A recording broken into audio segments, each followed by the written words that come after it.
வணக்கம். ஸ்ரீ காளியம் சனம் ஸ்ரீ காளியம் இணைப்பிட்டு நான் உங்களை அன்பு சொல்லிட்டு அன்பு நண்பன் கார்த்திகேயன். நம்ம இன்னைக்கு பார்க்க போது பாத்தீங்கன்னா ஆடி மாத சிறப்புகள் வரிசையில நம்ம இன்னைக்கு பார்க்கப்படும் பாத்தீங்கன்னா ஆடி மாத முதல் நாள் இந்த அம்மனை எப்படி நம்ம வீட்டுல நம்ம எளிமையா நம்ம வரவேற்கிறதும் பார்க்க போறோம். அதே மாதிரி ஆடி மாத சிறப்புகள் குறித்து நம்ம இன்னைக்கு பார்க்க இருக்கோங்க. இதை ஸ்கிப் பண்ணாம முழுசா பாருங்க.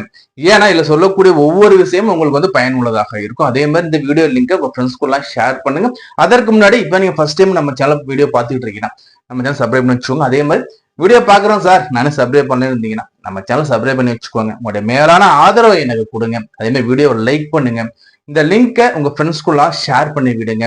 அதே மாதிரி பாத்தீங்கன்னா உங்களுக்கு ஜாதக சம்பந்தமான கேள்விகள் இருக்கு, ஜாதகம் பார்க்கணும், திருமண பொருத்தம் பார்க்கணும், பெயர் ராசி பார்க்கணும், இல்ல வேறு ஏதும் குடும்பத்துக்கு பிரச்சனைகளுக்கும் சரி, இல்ல உங்களுக்கு திருமணம் ஆகவில்லை, திருமணம் தடையாகிட்டே இருக்கு, பதவி உயர்வு கிடைக்கல, எனக்கு தொழில சர்க்கிள்கள் இருக்கு, இது மாதிரி எக்கச்சக்கமான வாழ்வியல் பிரச்சனைகளுக்கு ஜாதக அடிப்படையில தீர்வு வேணும் விருப்பப்படுறேன். நீங்க ஸ்கிரீன் நம்பர் கொடுத்துருக்கேன், கால் பண்ணி அப்பாயின்மெண்ட் வாங்கிக்கோங்க. நான் என் தந்தின் முன்னாடி வணங்கி கொண்டு இப்ப வாங்க இந்த ஆடி மாத சிறப்புகள்ல ஆடி மாதம் ஆடி மாதம் எல்லாருக்குமே தெரியும், அம்பாளுக்கு மிக உரித்தானது இந்த ஆடி மாதம். இந்த ஆடி மாதம்னு சொன்னோம்னா முதல்ல என்ன ஞாபகம் வரும்னு பாத்தீங்கன்னா புதுமண தம்பதிகளா இருக்காங்க, இப்ப கல்யாணம் ஆகியிருக்கு, வரக்கூடிய முதல் தலை ஆடினா என்ன பண்ணாங்கன்னா ரொம்ப கிராண்டா செய்வாங்க. ஆடி அழைப்புன்னு சில இடத்துல சொல்லுவாங்க. என்ன பண்ணா பொண்ணு மாப்பிள்ளைய அந்த பொண்ணு வீட்டுக்கு அழைச்சிட்டு வருவாங்க. அழைச்சிட்டு நல்லா தடவுடலா விருந்து வச்சுட்டு அவர்கள் குடும்ப வழக்கப்படி அந்த மாப்பிள்ளை நல்லா தாம்துன்னு செலிப்ரேட் பண்ணி என்ன பண்ணுவாங்கன்னா இந்த மாப்பிள்ளை அவங்களோட வீட்டுக்கு அனுப்பிச்சு வச்சிருவாங்க. இந்த பொண்ணு பார்த்தா பொண்ணு வீட்டுல ஒரு மாசம் அப்படியே இருக்கும். இந்த ஒரு மாசம் பொண்ணு வீட்டுல இந்த பொண்ணுக்கு பாத்தீங்கன்னா நல்லா ஹெல்த்தியா சாப்பாடெல்லாம் கொடுத்து ரொம்ப சந்தோஷமா வச்சுப்பாங்க அந்த பொண்ணு. ஏன் சார் ஒரு மாசம் பிரிச்சு வைக்கணும்னு பாத்தீங்கன்னா இந்த ஆடி மாசம் ஒருவேளை இந்த மணப்பெண்கள் கருத்தரித்தாங்கன்னா அவங்களோட பிரசவங்கிறது பாத்தீங்கன்னா சித்திரை மாசம் எல்லாருக்குமே தெரியும் இல்லைங்களா, எவ்வளவு வெப்பம் இருக்கும். இப்பனா ஏசி இருக்கு, ஃபேன் இருக்கு, டெக்னாலஜி நிறைய இருக்கு. பட் அந்த காலத்துல பாத்தீங்கன்னா வெயிலோட தாக்கம் அதிகமா இருக்கும், ஃபேன் அவ்வளவு கிடையாது, ஏசி எந்த ஒரு ஃபெசிலிட்டி அதையும் கிடையாது. ஸோ அதனால என்ன சொன்னாங்கன்னா இந்த மாதம் அம்பாளுக்கு உரித்தானது. இந்த மாதத்துல பெண் தன் தாயார் வீட்டுல இருக்கும்னு சொல்லி வகுத்து வச்சிருக்காங்க. சரி, இதுல பாத்தீங்கன்னா இந்த ஆடி மாசத்துல இந்த அம்பாள் எப்படி சார் நான் வீட்டுல வழிபாடு பண்ணணும், இந்த அம்பாள் எப்படி சார் வீட்டுல எளிமையா நான் வழிபாடு பண்ணலாம். பொதுவா பாத்தீங்கன்னா இந்த ஆடி மாசம்னாவே இந்த அம்பாள் ஆலயங்கள் எல்லாமே நல்ல ஜெகஜோதியா இருக்கும். அதே மாதிரி பாத்தீங்கன்னா பாட்டெல்லாம் போட்டு நம்ம ஆரவாரமா நம்ம விழா மாதிரி கொண்டாடுவோம் இல்லைங்களா. இதுல ஆடி மாதம் முதல் நாள், இந்த ஆடி மாதம் முதல் நாள்ல காலையிலே எழுந்திருக்கணும். 7 மணி எழுந்துச்சு என்ன பண்ணணும், வீட்டெல்லாம் நல்லா சுத்தம் பண்ணுங்க. அதாவது ஆடி பிறகு முன்கூடியே சுத்தம் பண்ணி வச்சுக்கோங்க. எழுப்பின அன்ற காலையில நம்ம படுத்திருப்போம் இல்லைங்களா, அந்த படுத்த பாயில சுத்தம் பண்ணிட்டு அந்த இடத்துல சுத்தம் பண்ணிட்டு என்ன பண்ண அருகாமல் இருக்க ஆலயத்துல போயிட்டு முதல்ல வழிபாடு பண்ணுங்க. ஏன்னா அந்த ஆடி மாதம் முதல் நாள் பார்த்தீங்கன்னா அதிகாலையிலேயே அந்த அம்மன் ஆலயம் எல்லாமே சிறப்பா செயல்பட ஆரம்பிச்சு இந்த அபிஷேக ஆராதனை எல்லாம் செய்வாங்க.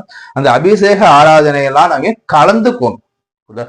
முடிஞ்சா உபயம் கூட இந்த காலையிலே போயிட்டு அம்பால அம்மா இந்த ஆடி மாதத்திலேருந்து வரக்கூடிய காலகட்டம் எல்லாமே எனக்கு வாழ்க்கையில முன்னேற்ற காலமா இருக்கணுமா, இது வரைக்கும் இருந்த கஷ்டங்கள் எல்லாமே எனக்கு இன்றைய நாளோட எனக்கு நீங்கி இன்றைய நாள் இந்த ஒரு நொடி இந்த ஒரு தருணத்திலிருந்து எனக்கு வாழ்க்கையில முன்னேற்றத்தை கொடுப்பான்னு சொல்லி இந்த அம்பாள் மனமுருக வேண்டுங்க. என்னென்ன கஷ்டங்களுக்கும் அம்மாவோட திருவடியில வச்சுட்டு இந்த அம்மாட்ட மனமுருக வேண்டி கேட்டுக்கோங்க. கேட்டுட்டு என்ன பண்ணுங்க, வீட்டுக்கு வாங்க. வீட்டுக்கு என்னன்னா வீட்டுல பாத்தீங்கன்னா அந்த அம்பாளுக்கு உங்க வீட்டுல என்ன புகைப்படம் இருந்தாலும் சரிங்க, அம்பாள் திருவுருவம் எந்த தாயாராக இருந்தாலும் வைக்கதான். இந்த அம்பாவோட திருவுருவத்தை எடுத்துக்கோங்க. சில பேர்ட்ட விக்கிரகம் இருக்கும், சில பேர்ட்ட புகைப்படம் மட்டும்தான் இருக்கும். என்ன பண்ணுங்க, இந்த அம்பாளுக்கு செவ்வரளி பூ ரொம்ப பிடிக்குங்க. செவ்வரளி பூ மாலையா இருந்தா ரொம்ப சந்தோஷம் அம்பாளுக்கு. செவ்வரளி பூ மாலை போடுங்க அந்த அம்பாளுக்கு.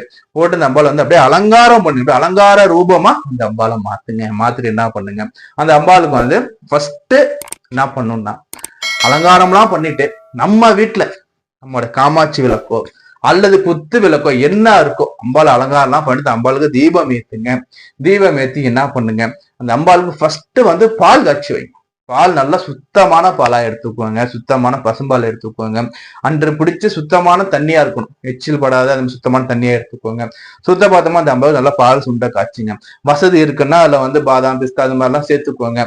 ஏன்டா வசதி இல்லப்பான்னா அந்த பால்ல சுண்ட காய்ச்சி அந்த பால்ல பார்த்தீங்கன்னா நாட்டு சர்க்கரை இது மாதிரி அந்த அம்பாளுக்கு சேர்த்து இந்த அம்பாளுக்கு வைங்க. அதுல ஒரு 2 ஏலக்காய் நசுக்கி அதுல போடுங்க. அம்பாளுக்கு போட்டு அந்த பாலை நிவேத்தியம் பண்ணுங்க. இல்ல சார் எனக்கு வசதி எல்லாம் இருக்கு சார்னா அம்பாளுக்கு உங்களுக்கு பிடித்த என்னன்னா பலகாரங்கள் பிடிக்குமோ அந்த பலகாரம் எல்லாம் பண்ணி வைங்க. அதே மாதிரி அந்த அம்பாளுக்கு ரொம்ப பிடிச்சது கூழுங்க, முடிஞ்சா கூழ் கிண்டி வைங்க.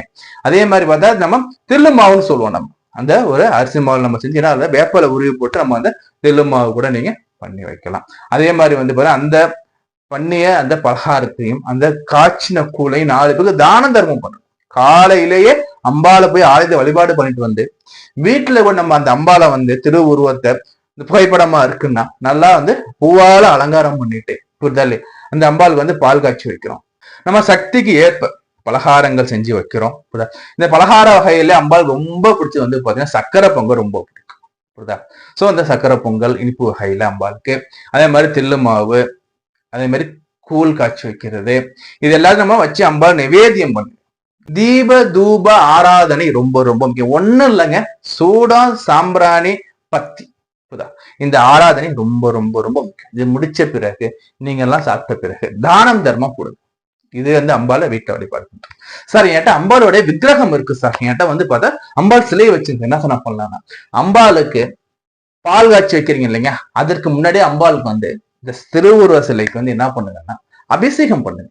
இந்த திருவுருவ சிலைக்கு பால் இருந்துச்சுன்னா அழகா பாலை வச்சு அபிஷேகம் பண்ணுங்க. பால், பன்னீர், இளநீர், தண்ணி, உங்களுக்கு என்னென்னலாம் முடியுமோ இந்த திருவுருவ சிலைக்கு சுத்த பத்தமா அந்த 50 திருவுருவ சிலைக்கு என்ன பண்ண அந்த அபிஷேகம் எல்லாம் பண்ணிட்டு திருவுருவ சிலைக்கு என்னன்னா படையல் போடுங்க. என்ன சார் படையல் போடலாம்னா காலையிலேயே அவங்களுக்கு பிடிச்ச பலகாரங்கள் உங்களுக்கு என்னன்னா சக்திக்கு முடியுமோ செஞ்சு வைங்க. மெயினா என்னென்ன சார் இருக்குன்னா தில்லுமாவு இருக்கணும், அதே மாதிரி வந்து பாத்தீங்கன்னா வந்து அதுல வந்து சக்கரை பொங்கல் இருக்கணும், அதே மாதிரி வந்து பாத்தீங்கன்னா வந்து அம்பாளுக்கு வந்து பால் இருக்கும். இது 3 கம்பல்சரி. இல்ல சார் என்கிட்ட பால் பாயசம் கிட்டமா தாராளமா வைங்க, இது அம்பாளுக்கு வைங்க. அம்பாளுக்கு மலர் வகையில வந்து பாத்தீங்கன்னா அரளி, அதுல செவ்வரளி ரொம்ப அலங்காரமா அந்த அம்பாவை ரொம்ப பிடிக்கும். அப்போ அந்த சிலையை வந்து செவ்வரளி பூவால அலங்காரம் பண்ணுங்க. மஞ்சள் குங்குமம் எடுங்க, அலங்காரம் பண்ணிட்டு இந்த அம்பாளுக்கு வந்து நல்லா மஞ்சள் குங்குமம் நிறைய எடுத்து வைங்க. ஏன்னா மங்கள ரூபினி, மஞ்சள் குங்குமம் எடுத்து வைங்க. நல்லா மனசார்ந்த அம்பாளை பிரார்த்தனை பண்ணுங்க. இது மட்டும் பண்ணாவே போதும் சார். இல்ல சார் சில பெண்கள் சொல்லுவாங்க, சார் என்னால இது பண்ண முடியல சார், நான் வந்து வீட்டுக்கு தூரம் ஆயிட்டேன் சார், எனக்கு மாத விலக்கு ஆயிட்டு சார், நான் ஒன்னும் கவலை வேணாங்க. புரியுதா? நீங்க காலையில குளிச்சுட்டு 8 நின்னுக்கோங்க. புரியுதா? வீட்டுல ஒரு குழந்தைகள் இருக்காங்க, இல்ல கணவர் இருக்காங்க, இல்ல உங்க தாயார் இருக்காங்கன்னா அவங்களை குளிச்சுட்டு நீங்க பண்ண சொல்லுங்க. நீங்க இன்ஜெக்ஷன் அதாவது இன்ஸ்ட்ரக்ஷன் கொடுங்க. நீங்க சொல்ல சொல்ல அவங்க செய்யற மாதிரி அவங்கள ப்ரிப்பேர் பண்ணிக்கோங்க. இது ஒன்றும் பெரிய தடைபெறாது. அம்பாளுங்கிறது பெண் தெய்வம் தான். ஸோ அப்படி இருக்கும்போது நீங்க அந்த பூஜாருக்குள்ள வராம, புரிதல் நீங்க இவங்களை வச்சு செய்யுங்க, இதெல்லாம் பண்ணுங்கன்னு சொன்னீங்கன்னா அவங்க செய்வாங்க. புரியுதா? இது மாதிரி எங்க வீட்டுல நீங்க எளிமையா இந்த அம்பாலை வந்து ஆடி மாசம் வர வைக்கலாம். அந்த ஆடி மாசம் அம்பாள் வீட்டுக்கு வரும்போது வந்து பாத்தீங்கன்னா வீட்டுல இருக்கக்கூடிய அந்த கஷ்டம் நீங்குங்க. பண கஷ்டம் இருக்கு சார், எனக்கு தீரா கடன் இருக்கு சார், கடன் தொல்லை இருக்கு சார், அந்த கடன் தொல்லை முதல்ல நீங்கும். செல்வம் பெருக்கும். ஏன்னா மகாலட்சுமி வருவாங்கும்போது செல்வம் அங்க வந்து ஏறும், செல்வம் உயரும். முன்வாசல் வழியா மகாலட்சுமி வந்தா பின்வாசல் வழியா அந்த அவங்க அக்கா சொல்லக்கூடிய மூதேவி இங்க சொல்ற தரித்திரம் தலைதறிச்சு ஓடி போடுவாங்க. முன்வாசல்ல மகாலட்சுமி வந்தா பின்வாசல் வழியா தரித்திரம் ஓடி போயிருந்தான். சோ மகாலட்சுமி வடிவமானது பெண் தெய்வத்தை வழிபாடு பண்ணுங்க. அதே மாதிரி திருமண தடைகள் இருக்கு, எனக்கு திருமண தடை நீங்கணுங்கிறவங்களும் பண்ணலாம்.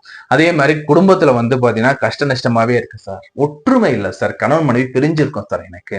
அதே மாதிரி வந்து தொழில எனக்கு சர்க்கிள்கள் இருக்கு சார், குழந்தை பாக்கியம் இல்லை சார், எனக்கு இடம் வாங்கி போட்டிருக்கேன் சார், அதுக்கான இஎம்ஐ கட்ட முடியல சார், இல்ல சார் இடம் வாங்கி போட்டேன் சார், என்னால வந்து அதுல வந்து வீடு கட்ட முடியல சார், கட்டின வீடு பாதிலே நிற்கு. இது மாதிரி எக்கச்சக்கமான இன்னல்கள் இருந்தாலும் இந்த இன்னல்கள் அனைத்தும் உங்களுக்கு வந்து தீர்றது இந்த ஆடி மாத விரதம் உங்களுக்கு ரொம்ப ரொம்ப கை கொடுக்கும்.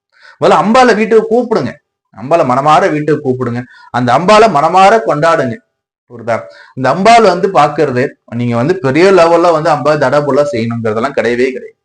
உங்க மனசார உங்க மனசுல வந்து அம்பாளை வந்து எந்த அளவுக்கு நினைக்கிறீங்க, எந்த அளவு அம்பாள் மேல பக்தியா இருக்கீங்க, அந்த அம்பாள் பார்ப்பாங்க. என்கிட்ட பெரியவெல்லாம் வசதியெல்லாம் இல்லை சார், ஒண்ணு வேணாங்க, அம்பாட்ட புகைப்படம் இருக்கா, உங்க வீட்டுல என்ன பூ இருக்குங்க, செம்பருத்தி பூ இருக்கா, அதுவே போதுங்க. புரியுதா? மருதனை இருக்கா, மருதன மரம் பூத்து இருக்கா, அந்த மருதன பூவை எடுத்தாந்து வைங்க, செம்பருத்தி பூவை கொண்டாந்து வைங்க, கொஞ்சோண்டு பாலை காய்ச்சி வைங்க. புரியுதா? அம்பாவை நினைச்சு மனமாற கும்பிடுங்க.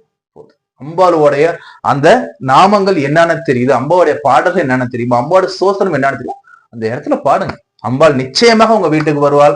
அம்பாள் வந்து உங்களுக்கு வந்து அனைவருக்கும் நல்லதையும் நிறைந்த செல்வத்தையும் வாரி கொடுப்பான்னு நான் சொல்லிக்கிட்டேன். நாம தொடர்ந்து பேசுவோம். நம்ம சேனல் சப்ஸ்கிரைப் பண்ணி வச்சுக்கோங்க, லைக் பண்ணுங்க, லிங்கை ஷேர் பண்ணி விடுங்க. உங்களுக்கு ஜாதகம் பார்க்கணும், திருமணம் பொருத்தம் பார்க்கணும், வேற ஏதாச்சும் தொழில் ரீதியாகவோ எந்த விதமான பிரச்சனைகளுக்கும் ஜாதக ரீதியில தீர்வு வேணும்னு நினைக்கிறீங்களா, ஸ்கிரீன்ல நம்பர் கொடுத்துருக்கேன், கால் பண்ணுங்க சரி, இல்ல அந்த வாட்ஸ்அப் நம்பர் டெக்ஸ்ட் பண்ணி நீங்க அப்பாயின்மெண்ட் புக் பண்ணாலும் சரி, உங்களுக்கு தீர்வு சொல்ல ரெடியா இருக்கு. புரியுதுங்களா? நமக்கு வந்து ஜாதகத்தை பார்ப்பதற்கு மட்டுமே கட்டணம் வசூலிக்கப்படும். வேறு எதற்கும் நம்ம கட்டணம் வசூலிக்கப்பட மாட்டாது. புரியுதுங்களா? பரிகாரங்கள் சொல்லப்படும். பரிகாரம் நீங்க தான் ஆளுதவி செய்யற மாதிரி இருக்குது. அதுக்கு நாங்க எந்த ஒரு சம்மந்தப்பட மாட்டோம். நான் உங்களை வேறு காலையில் சந்திக்கிறேன். நான் உங்கள் அன்பு ஜோதிடர், அன்பு கார்த்திகை ராமன். நன்றி, வணக்கம்.